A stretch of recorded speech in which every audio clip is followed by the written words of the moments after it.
साथियों, सबसे पहले मैं आभार प्रकट करूंगा और धन्यवाद दूंगा सुनील यादव जी को कि जिन्होंने मुझे इस बैठक में सम्मिलित होने के लिए आमंत्रित किया। बहुत बहुत धन्यवाद सुनील भाई। साथ ही हमारे बीच में इस मीटिंग में बैठे हुए इस वीरांगना फूलन देवी जी के जयंती समारोह के अवसर पर निवर्तमान भैयावानी के अध्यक्ष दीपक कुटे जी, वर्तमान में हमारे साथ निवर्तमान इस समय अभी हैं रमेश यादव जी, सैनिक प्रकोष्ठ भैया विजय यादव जी, दीपक अजीत यादव जी, सचिन वर्मा जी, सागर जी। मैं सभी आए हुए साथियों का बहुत बहुत आभार प्रकट करता हूं, धन्यवाद देता हूं। और साथ ही इस घटनाक्रम के बारे में जिसकी जयंती मनाई जा रही है, तो मैं कुछ शब्द ही कह करके बात खत्म करूँगा, क्योंकि बहुत सारी बातें बहुत विस्तार से जो ज़्यादा से ज़्यादा जानकारी थी हमारे दीपक भाई ने शेयर कर दी और बाकी सुनील जी ने। लेकिन हाँ, ये बोलने के लिए जब हमें भी अवसर मिला तो दो शब्द हमें जरूर कहना चाहिए। वो ये है कि साथियों, मेरी भी ऐसी एज है कि हमने इस घटना को, इनकी वो सब जो है उस दिनचर्या को खूब सुना और देखा है। हम लोगों के समय पे घटना घटी है। ऐसा भी नहीं कि हम लोग बिल्कुल बचपन की याद है करेंगे, हमारे बहुत बाबा आदम जमाने की थी, हमारे सब जमाने की घटना है। उस समय हम बिल्कुल युवा में थे, बचपना था हमारा।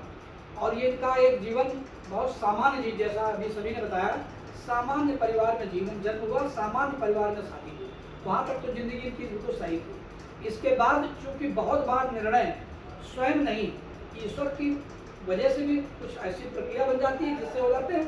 और कई बार परिवार को गलती बस, कई चुनाव करते टाइम भी कुछ गलत चुनाव हो जाते हैं, ऐसा हो जाता है। शायद हमें लगता है वो इतना अच्छा परिवार उनको शादी के बाद नहीं मिला जिससे अच्छे माहौल में वो बनी रहती। माहौल वहाँ से बिगड़ गया। बिगड़ते बिगड़ते जो स्थितियाँ बनी सबको पता है, उन बातों में जाना ठीक नहीं है। एक स्थिति ऐसी आई जिससे उनको अपना रूप बदलना पड़ा। ये विषम परिस्थितियाँ हर व्यक्ति के साथ स्वाभाविक हैं। कई बार आपने देखा हो, किसी आप बहुत सीधे साधे व्यक्ति को आप बहुत परेशान करें, बहुत ज़्यादा परेशान करें, तो जो व्यक्ति आपको बहुत सीधा नजर आ रहा होगा, एक दिन उसका ऐसा रूप दिखाई देता है कि आप सोच नहीं सकते हो कि ये वही व्यक्ति है क्या। यही हाल फूलन देवी के साथ हुआ। फूलन देवी के साथ अन्याय की इंतहा हो गई। एक उनको परेशान करने की, उनको उसके शोषण उनका करने का एक पूरे उसका जिसको अधिकतम सीमा हो गई, जिसको वो पराकाष्ठा पार कर गई, जिससे उनको एक डाकू का जैसा जीवन जीने के लिए मजबूर होना पड़ा। और डाकू भी बनने के साथ साथ उन्होंने सिर्फ वही काम किया जो ऐसा उन्होंने कुछ नहीं किया। बहुत सारी उन्होंने हत्याएं, कत्ल नहीं करी, डकैतियां नहीं डाली, जो हमको जानकारी है। बाकी तो इस जीवन में जाने के बाद निश्चित कुछ न कुछ उनको करना पड़ा होगा अपने जीवन यापन के लिए, लेकिन ऐसा बहुत ज़्यादा नहीं किया जिससे हम ये कहें कि वो सचमुच डाकू ही थी।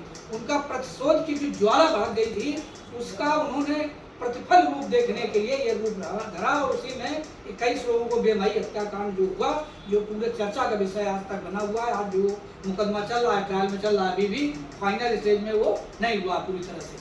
कुछ लोग उसमें दुनिया से चले गए, कुछ लोग आज भी इसी पे आ रहे हैं, लेकिन फूलन देवी समाप्त हो गई।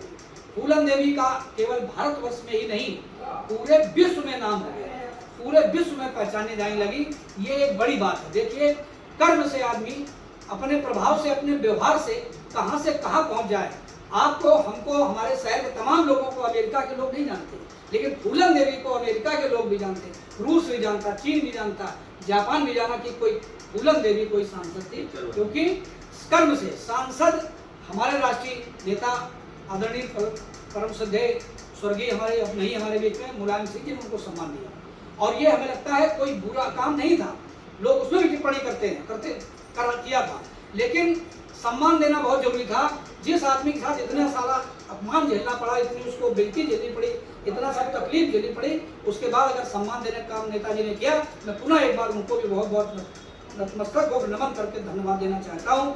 मैं चाहता हूँ कि इस तरह की अगर कोई कभी पुनरावृत्ति हो, जिसके जीवन में गलतियाँ हो जाएं, कोई गलती से अपराध हो जाए, लेकिन वो चाहे कि हम इसमें माफीनामा मांगते हुए या हम इसमें समर्पण कर दें या हम चाह के अच्छी जीवन जीवें, तो उस पर लोगों की मदद करना चाहिए, जिसमें नेताजी ने बहुत बखूबी किया।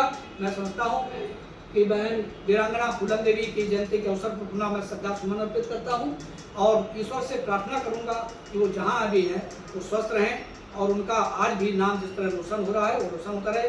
हमारे नेताजी ने जो सम्मान दिया, मैं नेताजी को धन्यवाद प्रकट करता हूँ, आभार प्रकट करता हूँ और अपनी वाणी को यहीं से विराम देना चाहता हूँ और आप सबको बहुत पुनः एक बार आभार और धन्यवाद करते हुए वाणी को अपनी धन्यवाद।